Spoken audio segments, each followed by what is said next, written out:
thank you also, Dr. Pantalakaran, for inviting me for this function and giving me the honor to inaugurate it. It is something which I really feel humble about, because I'm not sure whether I'm the right person to inaugurate such a ambitious program, which is going to, I think, touch the lives of so many people. Nonetheless, I think from whatever I've heard, not only today, but in the recent past, because I've been in touch with Father for some time now on the subject, it's really an ambitious project and unique in its structure. The fact that you're trying to reach out to hundreds of families, or maybe thousands, and maybe later millions of families in India and elsewhere, as it said, to make learning interesting and useful aspect of life. And carrying this to the homes of the people, I think, is also something which is made possible now, because the recent COVID situation has brought us all to a situation where we work from home. And I work from home. I'm the chairman of a company which has functions and activities all over India and in several countries outside India. But I must tell you, I haven't moved out from my home from March of last year. So I'm quickly approaching 1 year of working from home. So working from home, of course, now everybody accepts is the right way to go. And many offices have, for example, our offices in New Delhi, I don't think more than 10% of the people come to office on a single day. Most of the people work from home. And this has been going on for the last 1 year. We have saved a lot of money in the process. Nobody's traveling. All our meetings are held by VC. And I think this, of course, has come to schools and colleges also. So this is a very interesting moment in history, when the dividing line between the home and the school is going away. I think that's a very significant impact which has happened. Whether it's all good, I don't know. I have a small child of some help who works in this house, who is being educated by WhatsApp. Goes to the KG class in Adapalli school, but hasn't gone to school. For the last few months, I think whenever it started in April, he gets his assignments by WhatsApp, and they become very inventive, these little children also, how they are able to manage. So I think COVID has changed our lives in many ways. I think the other interesting recent event is this farmers' agitation. And you can see how people love their land. I mean, I think if you really look behind the whole agitation, I don't think it is anything to do with minimum supply price or something like that. It is to do with the need that they have to feel attached to their land and to have their homes. And I think this is something which people in Kerala are very, very also attached to. They always want a piece of land. They always want their home. And those who are lucky enough to have agricultural land, also live off the land considerably. And they also now do a lot of other things inside the home. So as the jobs shrink, as was mentioned earlier, because of the shrinking economy, the traditional jobs, those which were in hotels and in, I would say, in industry, in supply chain, all this travel, all this has somehow become far less than it used to be. Kerala is affected, of course, but people are finding ways around it. So people are finding ways to create new jobs, and a lot of it will depend on what happens inside the home. Many people are now operating from their home.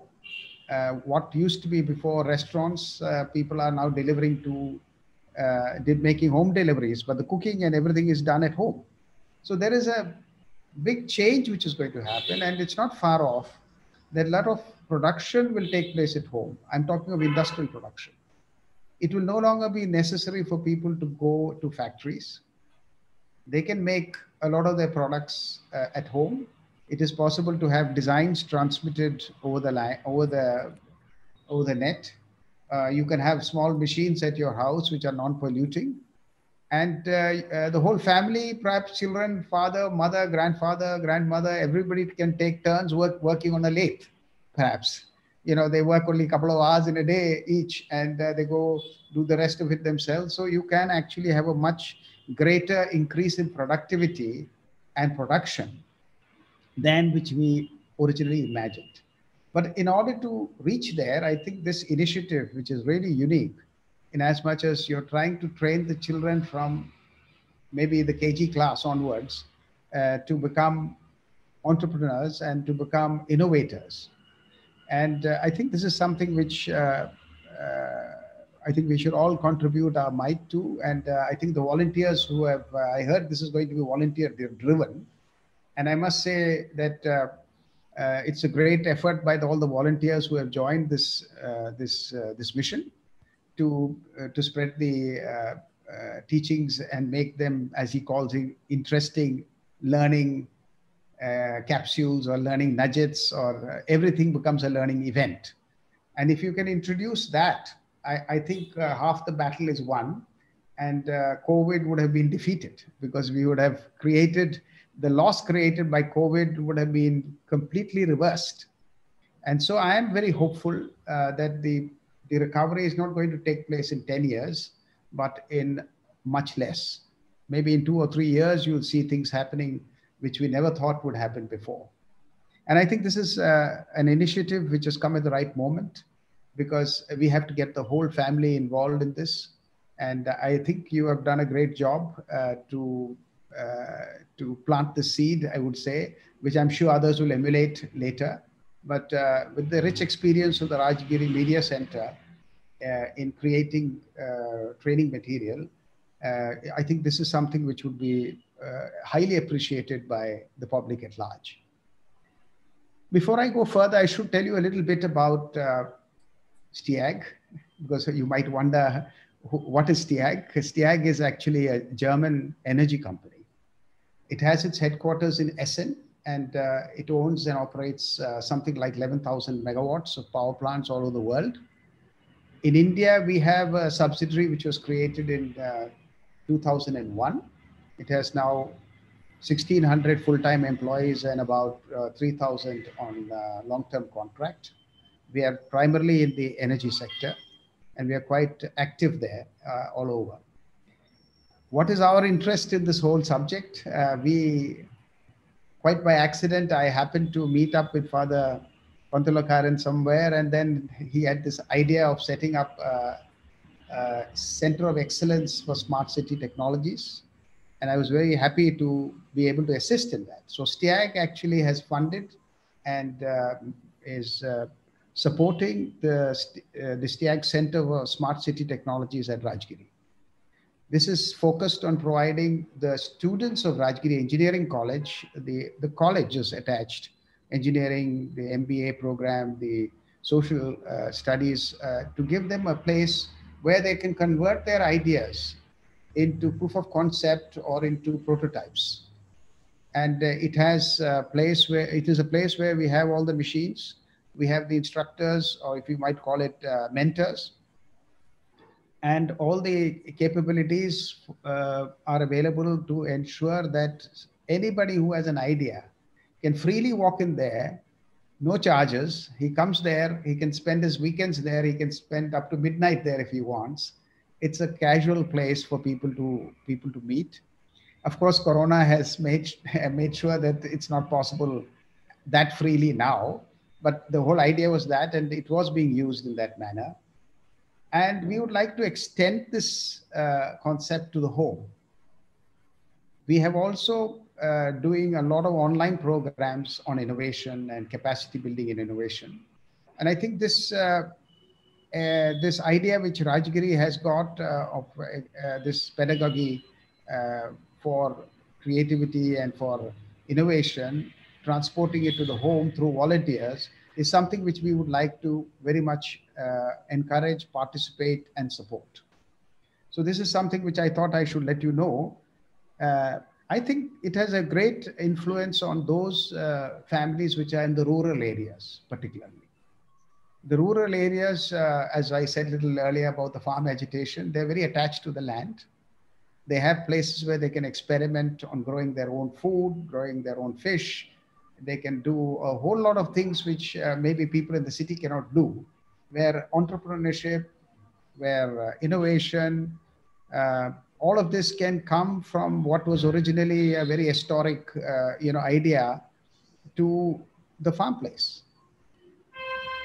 Sensors are now embedded into everything, into clothes, into everything. You can probably embed a sensor into a chicken and it'll tell you when the chicken is hungry or it has reached a particular weight.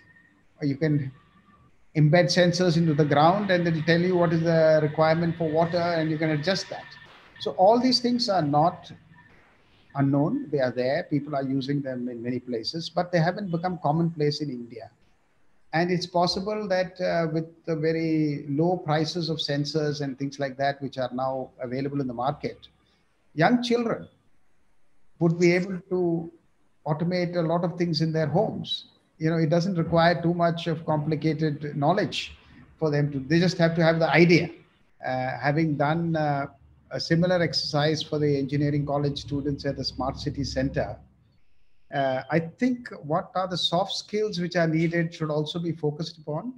And this ability to be flexible, the ability to be able to innovate, the ability to be able to communicate. And I think finally, the use of digital tools, because I don't think anything is beyond small children. They are far more, I would say, flexible. I think they're almost born with a Android phone in their hands, So they are able to deal far better with remote working than we are. So now when they don't go to school, they have a lot of Zoom meetings and they have a lot of other ways by which they communicate with each other.